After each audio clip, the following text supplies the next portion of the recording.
watching Public Affairs. Berkowitz is my name and politics is our game. And we will be doing lots of politics and public policy this evening because we have Alina Lenar here, and she is from Belarus. That is, she came to the United States in 1990. She, in 1990, right? Yes. It's not something wrong. What happened in 91? No, you were born in 1990. You came here in 91, right? That's correct. That was it. In 89, you had the fall of the Soviet Union and all those Eastern republics around it. The collapse, right? Of the Soviet bloc, that's right. All right, right. so right after the collapse, you were born and your folks decided leaving Belarus, we weren't going to do that anymore, and your parents came here to the United States, right? Well, Came yeah, here to Rogers Park? it wasn't just my parents, though. There's a lot of people who were distraught even before the collapse of the Soviet Union that wanted to come and immigrate because there was better opportunities, and they came here. And that's what America means to you, the land of hope and freedom and opportunity. That's correct. And it's free enterprise. And that's something that means something to you, right? Basically, you're an entrepreneur. I mean, a lot of people, you're probably wondering about Alina and why she's here, because a lot of times we have politicians. Well, Alina is maybe an aspiring politician. She is a model, she's an actress, she's a graduate to be of the UIC, University of Illinois at Chicago. You'll be graduating, we're taping this show on April 11th, and you'll be graduating in May? Yeah. What's the exact day? May 17th, May my 17th. last exam. All right, so you're doing a little modeling, you're doing a little acting, but also you worked for 10th Dems. You Yes. volunteer. The 10th Congressional District Democrats, I'm an intern there. Okay, and that's there's an office you work out of, that's the Moraine Township Democratic Organization. Okay, and you help them raise money, right? Yeah, well, we Help do a them lot register of people? we do a lot of things at the office, and there's opportunities forever, and I always encourage everyone to come and help us out. So what's the key word? If you want to say, what do you do in one word, what would you say? We're uplifting, unifying the Democratic Party. And you work on infrastructure, right? That's correct. That's key because you provide the infrastructure. So somebody like, you had a Democratic primary in the 10th Congressional District, right? You had 5 candidates, or 4, who knows? You can remember, right? The 2 major ones were Ilya Shaman and Brad Schneider, right? It was a tough race. They were going neck and neck. Schneider emerges. Schneider's your guy, right? You didn't take sides. No, we didn't. We stayed neutral during the primary. You're led by Lauren Beth Gash, and she would not endorse, right? That's correct. I mean, did Howard Dean come knocking on her door and he wanted her endorsement? He wanted her to endorse for Shaman. He was endorsing for Shaman, right? Do you know if Howard Dean came? Yeah, I know he endorsed Ilya Shaman, but we didn't stand. Did he come ask, did he knock on Lauren Beth Gash's door or actually come to her home and say, you know, would you endorse Shaman? Personally, the 10th Congressional District Democrats didn't endorse anyone. And Lauren didn't. She stayed neutral.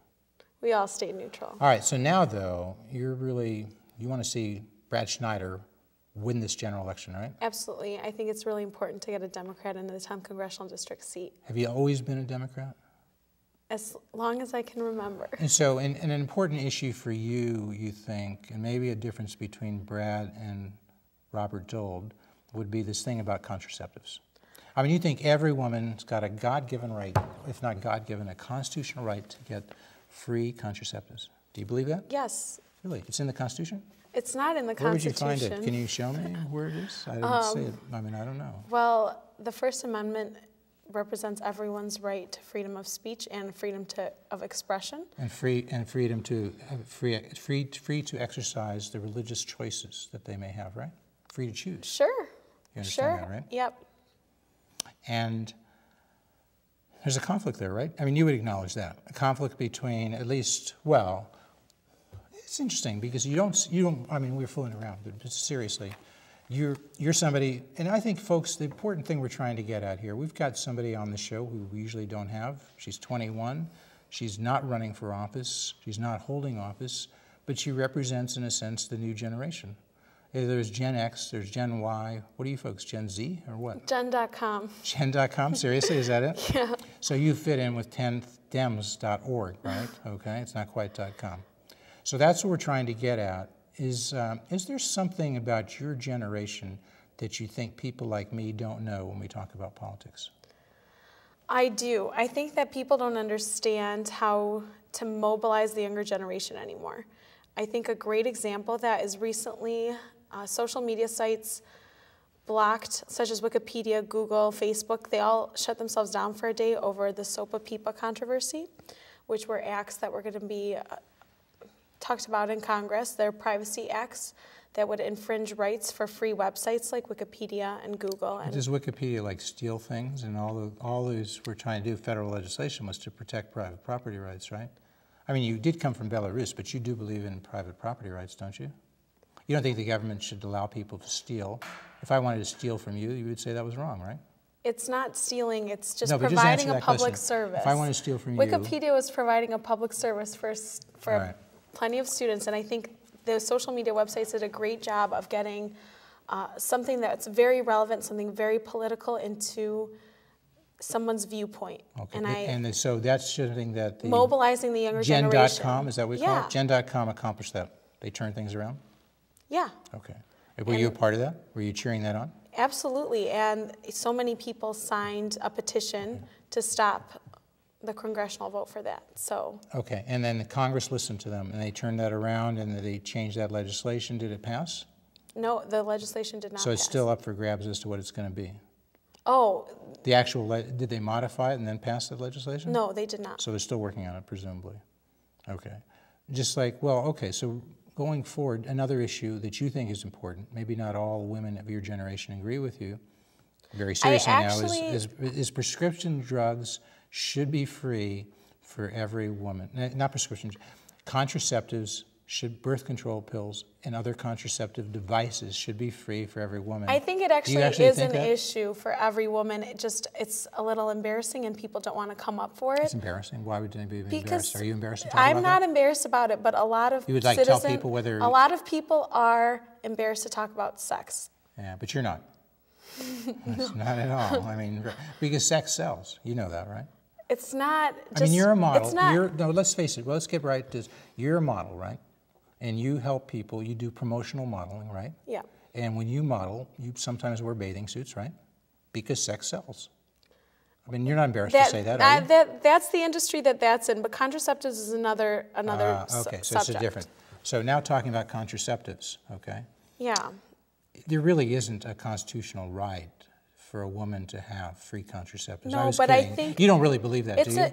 It's about having independence, and everybody is guaranteed the right to their own independence. And I think part of women's independence, part of women's independence is being sexually independent from men. What does that mean to be sexually independent? Because women ages 18 through 34 are most likely to be sexually active in today's society, and if they're not given contraceptives or they're not exposed to them. Why can't they buy them? I mean, I think they're that expensive. Actually, that age group is the most likely to not be able to afford contraceptives, especially if... How much do they cost? It depends if you have insurance or not. Say you didn't have insurance. Say you just had to go buy it without insurance. How much would birth control pills, how much would they cost on a monthly basis? Like $50? No, I think it's $80 a month. So that's like a cup of coffee at Starbucks. So a woman who was buying coffee could just go without coffee and she could afford birth control pills, really? I mean, $2.50, a lot of women spend $2.50 a day on Starbucks, right? Easily. So does that seem fair? And say a woman was actually working in the labor force, she might be a lawyer, she might be making $150,000 a year. Is there some reason why I should be paying for that woman's birth control? It's not, you're talking about a small selective group of women. There's other women out there too.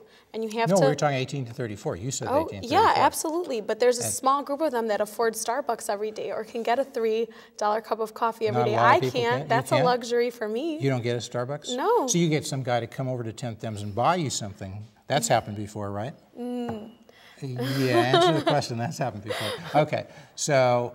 But seriously, now you have to balance that wish that you have to basically take money from somebody else and give it to you and other women in that age group, and balance that against, say, the Catholic Church says, look, we have a right under the First Amendment to exercise our religious choices as we like. It's called the Free X Clause, right?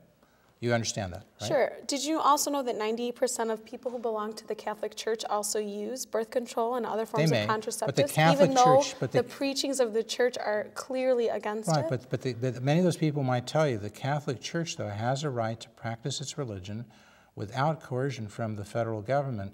And if the federal government says that if you Catholic Church have a hospital, and that hospital employs people, and the government says all of those employees must have access to free contraceptives, then it means the Catholic Church has to subsidize something that it doesn't believe in. That may very well be a violation of the First Amendment. Do you understand that? Jeff, does the Catholic Church want to help people when they open hospitals? Did you know that birth control is not only pregnancy prevention, but it's also sometimes a medical necessity? But somebody else can do it. Women develop cysts. They're not looking for a law that they're not looking for the law that says you can't purchase contraceptives. They're simply saying we don't believe in it. Okay. We don't want to subsidize it. Let me give you a scenario. Let's say a woman... You're not addressing my issue, though. I am. Well, let's say a woman develops cysts and she needs contraceptives, birth control pills to control this, but she doesn't have money for them. But it's a medical issue, and if she doesn't... Right. If it's a medical issue, maybe we should allow the federal government in that case to pay for it, but only when it's a medical issue, not simply to facilitate the woman's preferences in terms of her sexual behavior. Do you see the difference? One might buy into what you just said as a legislative issue. Forget the Constitution for a moment, even though it's important. As a legislative issue, if you have like 2% of the people, which is probably the number you're talking about, who have those cysts and so forth, help the 2%. Don't shape, hard cases make bad law. You heard that saying? So that's what lawyers say. Hard cases make bad law. Hard cases also make bad policy. If you have 2% of the people who have a need, as you talked about, well, have a federal policy that helps those people because it's a medical issue. But don't require everybody in this whole country to engage in giving free contraceptives when many of those people, want to practice their religion. Okay, so that's issue number one. I think we've exhausted it. I don't think we're going to get further on that, right? I mean, it's a stalemate. If you admit you're wrong. Well, I'd never do that. I mean, because clearly I won, because you said it was a constitutional right, and you couldn't find anything in this Constitution that supports you, can you? I think you see, it's... you don't have to answer it. I mean, yeah, would the judge directly? I never said it was a constitutional right. I think it's an innate human right. Right. Okay, it's an innate human right, but not a constitutional right. Okay, whatever that means. Okay, so human rights basically, when you want somebody to give something to somebody else, you want to take from me and give to somebody else, and you don't quite know how to justify it. You say, oh, it's a human right, so the government gets to take from me and give to somebody else. Okay, a lot of women also experience sexual harassment in the workplace. There's also instances such as rape. And if a woman's not protected, the other party doesn't care about the woman's protection. A woman needs to worry about her own protection. Well, why don't we try to make sure the woman isn't raped? Isn't that the most important thing? Make sure she isn't raped. You're going to tell me what the federal government has to do is pay for her abortion if she's raped. And I'm going to say the most important thing probably is to make sure she's not raped, right? And you have to ask yourself, why are women raped, right? Isn't that the question? And why are they raped? Do you know? Yeah, there's numerous reasons for that, but one of the reasons is they can't protect themselves because we have laws that say, as in Illinois, you can't have concealed carry. So you're a fairly tall woman. People can't see this, but you're about 5'8". With heels, you're 6'1", 6'2". That's going to intimidate the hell out of any guy, even a rapist probably, right? So seriously, so you can intimidate people, but say you were like 5'1", okay? And you had to work on a low-income job, and you worked in an unsafe area, and you wanted an equalizer. That is, when you're in that unsafe area, you'd like to carry a gun in your purse. So if somebody comes up to you as a bad guy, take out the gun and say, back off, buddy, or you're going to get it. And in Illinois, we can't do that. And I'm telling you, I think the Democrats in general, and I bet the 10th Dems, and I bet Brad Schneider supports that. Am I wrong on any of that? I think that it's a bad idea to carry concealed weapons. It's a danger for public officials. So that woman who wants to avoid getting raped, you're going to say, tough, call the police, and if they get there in time, fine, and if they don't, just get raped. And then, but the great thing about it, the Democratic Party will pay for your abortion. You may get raped, but they'll pay for your abortion. So I'm thinking, if you're a woman trying to decide, and you're like 22, and you're living in a low-income area, and you say, should I vote Republican because they'll help me avoid getting raped, or should I vote Democrat because they'll pay for my abortion when I do? Which way are you going to go? Absolutely. Both of those issues have nothing to do with one another. Carrying concealed weapons is not going to prevent women from getting raped. In states where more guns, less crime. You ever hear more guns, less crime? No, lots of evidence. More guns, less crime. Look it up, John Lott. That's your reading assignment. I bet you didn't get assigned that at the UIC because it's a pretty liberal place, right? I never got assigned that, but I think that's false. Will you at least take a look at that book tonight? More Guns, Less Crime by John Lott. Will you at least take a look? Go to your You live in Skokie now, right? Right. Go to Skokie Library. It's a wonderful library. A little plug for the Skokie Library, right? You've been there?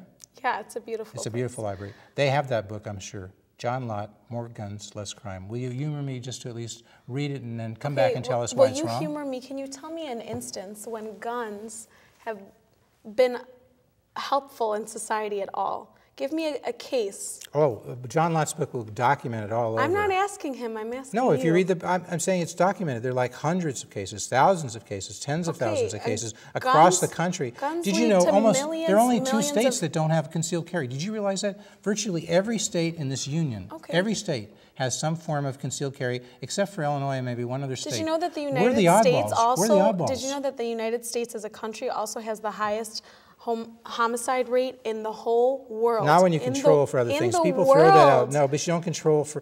There's things like income. There's violence. There's the amount of territory you're covering. No. Lots of things you have to control for. When you do, that effect goes away. You understand? Here, do we have that book here? What is? We never have the right books. Okay. The fact of the matter is, places where gun control is implemented. Statistics. Did you ever take a course in statistics when you're at the UIC? Did you take a course in statistics? Yeah, I did. I actually did. But and the statistics, what it would say is you can't just make random arguments about 1 or 2. What you want to do is look at a broad population and then do a sample. We're looking at a broad population. And then we're do a looking sample, at a representative sample. We're looking at the world. We're looking at all countries. No, countries you're looking at the world. I'm looking at the United States, which is, look, you came to the United States. Why did you come here? Why did you come here? Why do you think your parents came here to the United States from Belarus? For opportunities. Right, and because they would be protected, and because we're a land of law, not men, okay? You understand that? And so we're also a land in which, you know what? In your home, you have a constitutional right.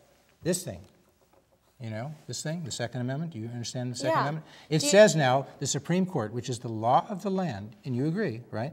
You're not going to fight with them on Brown v. Board of Education. You're not going to go back to separate but equal, are you? No, absolutely. You understand Brown v. Board of Education? Yes. When was that case decided? 1964. No. 63. Close, but no cigar. 1954. And this is a problem. This is a problem, folks, because you've gone to the University of Illinois Chicago. You're obviously a smart woman, but you don't know when Brown v. Board of Education was decided because our schools these days say dates aren't important. No, they are important. Because you could have just as well said like 1854 or something. 1954, the most important decision in education up through June 27, 2002. Do you know what was decided then? What? You don't know. A case dealing with school vouchers. The United States Supreme Court held that school vouchers, school choice, are constitutional. That is, there's no religious violation. They're not supporting a religion when the state says here, like in Chicago, do this thing. We haven't done this in a while, so I don't know if I have as much money to have that. I never have the right money. Well, anyway, what do I do? You're supposed to help me on this. Okay, do you have $15,000 on you? I don't know what we do with it. I don't think you have $15,000. Okay, but we have the symbolic money, so grab this. Excuse my boarding house reach there. So this is our bag. This is our backpack. And, in the city of Chicago, if we were to say, we spend $15,000 per kid per year. And you've studied education at UIC. Sure. You know something about this, right? You know that there's some schools in Chicago, the great majority of them, where the kids are not learning how to read, write, and do math. We're not spending the right amount of time. You know all of this, right? And what did you read about today, about this time of the school day? What happened today? Well, Rahm Emanuel wants to extend the hours of a school day. From what to what? From 5 3/4 to 8, but 7.5. Well, he shortened it to 7 today. No, it was 5 3/4 to 7.5, and he shortened it to 7 today. He gave in to the teachers' unions, right? Yeah. So he sacrificed the well-being of the kids. Can I tell you something? So he could get some votes from the teachers' unions. It's not about the time. It's about how we use it in the school. So you don't want to have the kids have more time either. It's not about the time. It's about how you use it. It's about how teachers implement school funny? lessons. So you support the teachers' unions, because that's the line that the teachers' unions are putting out. What it's about is about the teachers' unions getting more money and spending less time in the schools. That's what it's about. Teachers' unions don't think it's about the kids. It's about them. I just Just like some people think that this show is about me and not about you, but I know this show is about you, right? It's about you. It's not, actually, it's not about the time, it's how you use it. It's something that Rahm Emanuel said. Yeah. And you should learn how to you should learn how to read, you should learn how to do math, and you should learn how to write. Are those the three most important things we have to do with our kids in grades K through 12? I think it's a necessity. I don't think it's the only thing we need to do. But they are the three most important, aren't they? If you can only do three things, can you think of anything more important than reading, writing, and math? I think every subject's important. I think it's, you can't say one thing. Well, that's like, You can't- when you read a book, when you say- study, do you go and underline every sentence? Because if you say everything is important, that means nothing is important. If you can't prioritize, when Lauren Beth Gash comes out and says, Alina, I'd like you to do this, and there are 5 things she wants done, and you say, which is more important? She says, I can't, you have to do them all the same. Wouldn't you like throw a book at her if she said that? Of course she has to prioritize and tell you what's more important, right? Am I right? I think those are key values that you need, All right. but I think you can't say that one Back to subject school is more. We got to get onto this, but school vouchers, school choice. I take the $15,000 we're spending per kid per year in the Chicago public schools. That's a lot of money. I put it in this backpack, okay? And we have about 370,000 students at the Chicago public schools. We get 370,000 backpacks, give them to the parents. Parents strap the backpack on the kid. Put the money, $15,000, in the backpack. If the kid wants to stay in the public school, the backpack stays there, the kid stays there, the backpack stays there, the cash, and nothing changes.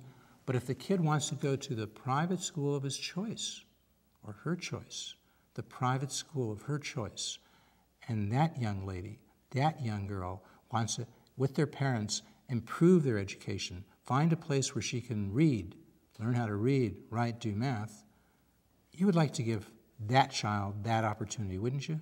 Because she can stay in the public school or she can go to a private school, and every child could have that choice. Rahm Emanuel has that choice. He doesn't send his kids to the public school. No, they're not good enough for him. He sends his 3 kids to the University of Chicago Lab School, which would cost the common Joe about $25,000 a year. That's where Barack Obama's kids went. Jesse Jackson Jr., he didn't go to a public school. He went to St. Albans. Lisa Madigan, the Attorney General, she went to the Latin school.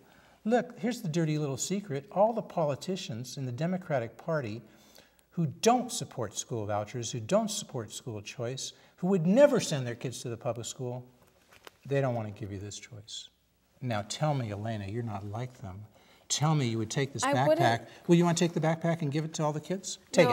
It won't bite you. What I think is important is to improve public schools, which is what Rahm Emanuel is trying to do right now. That's such a hogwash line. Please don't say it. You're 21 years old. No. You're beautiful. You're smart. Don't repeat these things that people tell you to repeat. It doesn't make any sense. I'm saying my personal opinions right now. My personal opinion is improving the public school system is one of the most important things we can do. And not just concentrating on... We haven't done it for 20 years. Should we have another... For your whole lifetime, we've had reform in Chicago, and it hasn't happened. We've ruined the lives of kids, 400,000 a year. Should we keep doing it and doing it? We've ruined the lives of kids. Platitudes? Some of the greatest minds of this country have come out of the public school system. Yeah, when they were in the suburbs. Yeah, Stevenson, because you go to Stevenson. I grew up in Rogers Park. No, that's BS for like 6 years. But basically, you went to Stevenson, you went to Buffalo Grove, you went to the suburbs. You got the hell out of the Chicago public schools. And now you and other Democrats want to stand in the door, and when some young black kid or some young Hispanic kid wants to have a chance to learn how to read, learn how to write, you say, hell no. Just like Orville Faubus stood in the door and said, minorities cannot come in, you won't let them out. No, he has the right. Shame on you. He has the right to learn. And the most important thing is to make a healthy learning environment for these children in these schools. It's not happening. You keep saying, give them the choice, give them freedom. For God's sakes, you came here from Belarus. You didn't come here to be a part of the Communist Party. Become a part of the Free Enterprise Party. Okay? Right? No, the point of the matter is you're trying to make a healthy environment for children. You're trying you're trying to teach them how to read. The most important thing you can do, forget for the moment, math is important, writing is important, but let's narrow it to one thing. Lauren says, what's the most important thing to do, Elena? It's a day before the election, okay? What's the most important thing to do the day before the election? You tell me. Did you learn anything at 10th Thems? What is the most important thing you can do the day before the election? Did you learn everything you know in law school? Did I? Well, I learned a lot in law school. I learned how to ask questions. Yeah. You want to go to law school? Okay, so what's the most important thing you can learn from, what's the most important thing you can do a day before the election? Get out the vote, right? You know, get out the vote. Call up the people, find out who your supporters are, and get them to the polls. Don't start watching TV. Don't start talking about great ideas, because you prioritize. You do what's important. Teach these kids how to read. They can learn how to do it. We've got charter schools that are outperforming the traditional public schools. If you won't give them a voucher, at least give them a charter school. Will you do that much for me? Will you? You support charter schools? Barack Obama does. Well, personally, I think public schools are the best option for children. I think we need to improve them. So you don't want to even give them a charter school? No. You're just going to keep repeating that and repeating that. This is so disappointing to me. This is so, no. I had so much, my hopes were so high for you. I think... Well, would you go back, look, would you do this right here? Would you read this book, School Choice, The Findings? Would you? I'll give that to you. Sure, okay. I'll read it just for you, Jeff. Because there are about 100 pages there. There are hundreds of findings. They summarize all the findings. If you found out that these show that charter schools, these findings, these studies, show that charter schools outperform traditional public schools, would you then support charter schools? I'd support anything that's going to help children learn, but that's exactly what Barack Obama said here, right sitting where you're sitting. In June 27, 2002, he said that, and you know what? A year later, he changed his mind when he was sitting here. You know why? Because he was running for the U.S. Senate race. In the U.S. Senate race, he was running in the Democratic primary. There were tough, it was a tough 7-candidate primary, and he didn't have the guts. He didn't have the guts, no other word for it, to take on the teachers' unions. And he said, you know, Jeff, I don't support school vouchers. And I felt, if only we had the technology to just play it back. Folks, you can find that. You can go to youtube.com, Public Affairs TV. Go to look at Best of the Public Affairs, go to the demo reel, you will see the clips of Obama saying that on June 27, 2002, and he reneged. Don't come back next year and renege. Always stay with it. No, next time you come back, we're going to continue to speak as the credits roll, but I very much want to thank our guest. Thank you so much for coming. You've been a good sport. And you've shown that people who are young and thoughtful and intelligent and brilliant and pretty, they can do it all, and you've been a good sport for doing this fight. And next time you're going to come back and support school choice, right? I'm going to support anything that helps children, but personally... And you might even rethink concealed carry. You might even allow women not to get raped by taking out a gun and shooting somebody who's a bad guy, right? I mean, you might think about doing that. I disagree. I don't think guns help anyone. And women, you know, it's important for some women who have a health issue to get birth control pills. Maybe for others who are low income. I think it's important for every woman to get birth control pills. We shouldn't change the whole policy. It's important to be sexually independent from... I know, but a 34-year-old woman making $200,000 a year, she doesn't need me to pay for her birth control pills. Okay, what about the other 50% of women who only make $15,000 a year? It's not 50% of women. It's a small percentage. Let's help the people. It's the whole Obamacare thing. Help the people who need it. Don't change the whole system. Maybe there are 10, 15% of the people who need health care reform. Give it to them. Let the rest alone. You're going to hear that from Mitt Romney. You folks are in trouble. Gas prices are $4.50 per gallon. Who should we blame for that? Do you know that actually gas prices are going to go down? I read natural gas. When? Right before the election? Is Obama going to issue an edict saying gas prices must go down? No, actually, there's What determines gas prices? You study economics. What determines gas prices? Demand, supply and demand. Supply and demand. And if you do things to curtail supply, as Barack Obama does, that does what to prices? It raises them. It drives them what? Up. So Barack Obama has pushed gas prices up. You and I agree, right? No. Didn't he curtail supply? He didn't drill, baby, drill, did he? No. Can I explain something?